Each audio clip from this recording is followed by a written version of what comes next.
ஒரு சின்ன பதிவு சீமான் குறித்து. சைக்கோ சீமான் ஒருத்தர் என்னன்னா, இப்போ ரீசெண்டாக அந்த மீட்டிங் ஒன்று நடந்தது, அனிதா மரணம், அது தொடர்பாக வந்து இயக்குநர்கள் மீட்டிங் ஒன்று நடந்தது. அதில் வந்து ஒரு நியாயமான கோபத்தை வந்து இயக்குனர் பா ரஞ்சித் வெளிப்படுத்தினார். ஒரு நியாயமான கோபம், என்னப்பா தமிழ்னு சொல்றீங்க, ஒரு ஊரும் சேரியும் பிரிஞ்சு தான் கிடக்குது, இதை இணைக்கிறதுக்கு எந்த தமிழும் வரமாட்டேறீங்கன்னு சொல்லி ஒரு நியாயமான கோபத்தை வெளிப்படுத்தினார். அது அமீர் அப்போ இருந்தாரு, அந்த அமீரால அது புரிஞ்சுக்க முடிஞ்சுது. உடனே என்ன சொன்னாரு, 2000 வருஷத்துக்கு கோவம் அப்படின்னு சொல்லிட்டு அவரு அதை கேஷுவலா எடுத்துட்டு போயிட்டாரு. ஆனா அந்த கோபமும் நியாயம், அதை எதிர்கொண்ட அமீரும் நியாயமா நடந்துக்கிட்டாரு. ஆனா இந்த ஒட்டு மொத்தமா தமிழ் தேசியத்தையும் ஒரு டெண்டர்ல ஏற்ற மாதிரி ஒருத்தர் சுற்றி இருக்கிறாரு. தமிழ் வந்து நான் தான் எல்லாம் கான்ட்ராக்ட் எடுத்துக்கிறேன் போக்குவரத்துன்னு சொல்லிட்டு நம்ம சீமான் அவர் என்ன நினைக்கிறாருன்னா, இங்க இருக்கிற எல்லா தமிழருக்கும் அவர் தான் தலைவர், தலைமை ஒருங்கிணைப்பாளர். இவர் யாரு? இவர் இந்த சீமான்றது யாரு? அவருடைய வரலாறு கொஞ்சம் பார்ப்போமே. ஜெயலலிதாவுக்காக வந்து தெருவா ரோடு கூட ஓட்டு கட்டு சுற்றிருந்தாரு. அது ஏதாவது காசு கூட வாங்கிட்டாருன்னு சொல்லிட்டு அப்ப பெரிய பேச்சு, 100 கோடி வாங்கினார், 50 கோடி வாங்கினார் பேச்சு.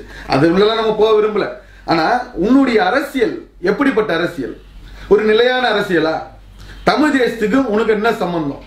நாம் தமிழர் கட்சி அது எங்க தோற்றம்னா 1958 ஆதித்யநாத் நாடார் அவர் தொடங்குறாரு. அது 50 வருஷத்துக்குமா அது வேற எந்த தமிழர்கிட்டையும் போல. இங்க ஏராளமான தமிழர்கள் இருக்கிறாங்க.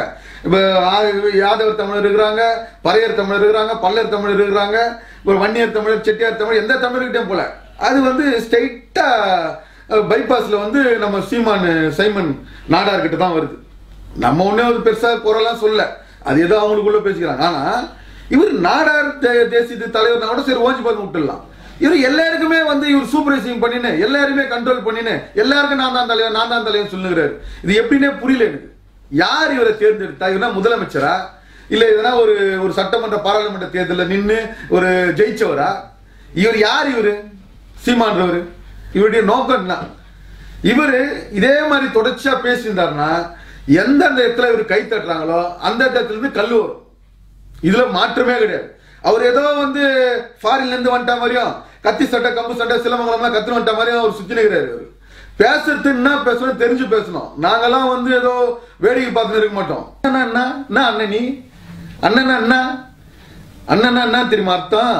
மக்களை நேசிக்கிறவன் உண்மையா இருந்தா அண்ணன். எங்களுக்கு தெரிஞ்ச அண்ணன்னா பூவை மூர்த்தியார சொல்லுவோம், வேற யாரும் சொல்ல மாட்டோம். உனக்கு எப்படி உன்னை எப்படி அண்ணன்? நான் எங்களுக்கு எப்படி அண்ணன்? உனக்கு நன்றி சொல்லுமா? உனக்கு நீ ஃபீல்ட் அவுட் ஆகிட்ட பிறகுதான் சமூக அக்கறை இருக்கிற மாதிரி நாம் தமிழர் நீ தமிழர். அப்ப ஃபீல்ட் அவுட் ஆகிறதுக்கு முன்னாடி இங்கிலீஷ்காரன் இருந்த அப்ப சொல்ல வேண்டியதானே, உனக்கு 18 வயசுல ஓட்டு போற உரிமை இருக்குது, அப்ப சொல்ல வேண்டியதானே நாம் தமிழர்னு சொல்லிட்டு ஃபீல்ட் அவுட் ஆயிட்டாரு. இது ஏதோ படமே ஓடல. அதனால இதுக்கு ரஞ்சித் பேரை இன்னொரு முறை நீங்க சொன்னீங்கன்னா சீமான் தமிழ்நாட்டில் சுத்த மாட்டார், ஒன்னா ஃபாரின்ல போய் சுத்தலாம். அங்க போயிட்டு புலம்பெயர்ந்த தமிழர்கள் இலங்கை தமிழர்கிட்ட போயிட்டு அங்க அகதிகளா போயிட்டு தஞ்சாவூர்ல பிச்சை எடுத்துன்னு வந்து வாழற நீ அங்கேயே போய் செட்டில் ஆயிடுவ, தமிழ்நாட்டில இருக்க மாட்டேன். இது நம்முடைய கடுமையான வாணி. என்ன பேசுறேன்னே தெரிய மாட்டேங்குது.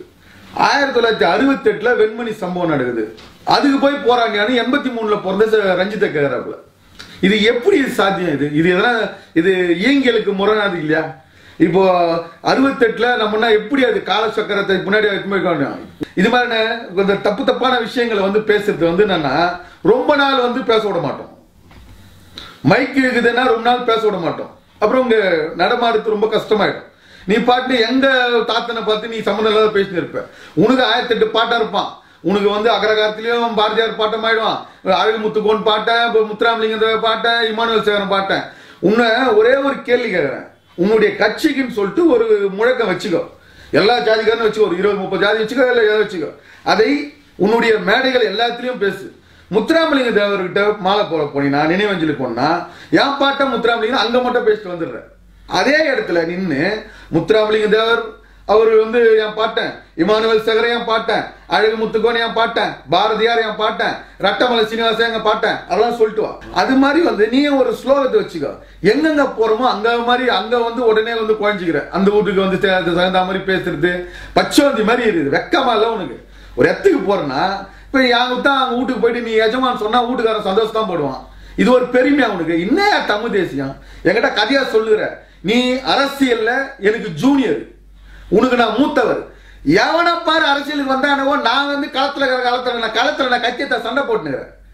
நேப்பட்டு ரெடி களத்துல உனக்கு உடுமலைப்பட்ட சங்கர் சாவராபு அதை கண்டிச்சா தேவருடைய விரோதம் வரும், தேவர் சமூகத்துடைய விரோதம் வரும்.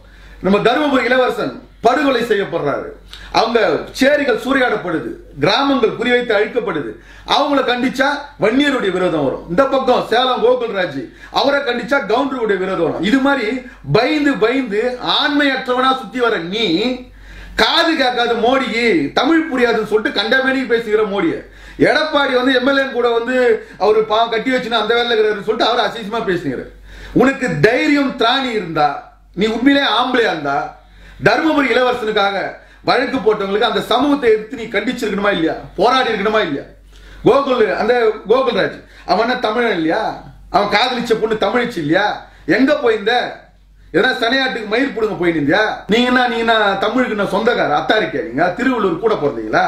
திடீர்னு நீ வருவ, உன் ஜாதிகாரு ஆரம்பிச்ச ஒரு கட்சி எடுத்துன்னு வருவேன், நாமெல்லாம் தமிழர் வானா நாங்களாம் நின்றுக்கணுமா? நீ தலைவரா? நீ என் அடையாளத்தை நீ யாரா தீர்மானிக்கிறது? என் அடையாளத்தை நான் தான் தீர்மானிப்பேன். நீ ஆம்பளையா இருந்தா தனித்தமிழ்நாடு கேட்டு போராடு. பிரபாகரன் என்ன கதையை ஒன்னா வச்சிங்க? ஏண்டா எவ்வளவு பெரிய தலைவர் அசிங்கப்படுத்திருக்கிற, உன்னெல்லாம் தமிழ்நாட்டில் விட்டு வச்சுக்கிறாங்க பாரு. பிரபாகரன் உனக்கு என்ன துப்பாக்கி சூட கத்து கொடுத்தாரா? பிரபாகரன் எவ்வளவு பெரிய தலைவர் அவரு. ஒரு நிமிஷம் திரும்ப போட்டா 1,00,000 பேர் திரும்ப போட்டா உன்னை நீ மட்டும் தான் அவரை வச்சு வியாபாரம் பண்ணுகிற. இதை பேச தெரியுமா உனக்கு? கொஞ்சம் யோசிச்சுப்பார். அப்படின்ற மென்டலா நீ நாம நினைச்சோம்னா உன் வாழ்நாளிலேயே கேட்டிருக்க மாட்டேன். அது மாதிரியான வார்த்தைலாம் வரும். நாங்க நினைச்சோம்னா போனா போது அந்த அளவுக்கு ஆள் இல்லைன்னு விட்டு வச்சுக்கிறோம். இருந்தாலும் கொஞ்சம் இந்த சமூக வலைத்தளங்கள்ல ரஞ்சித்தை வந்து பேசுறது நம்மளால ஏத்துக்க முடியாது.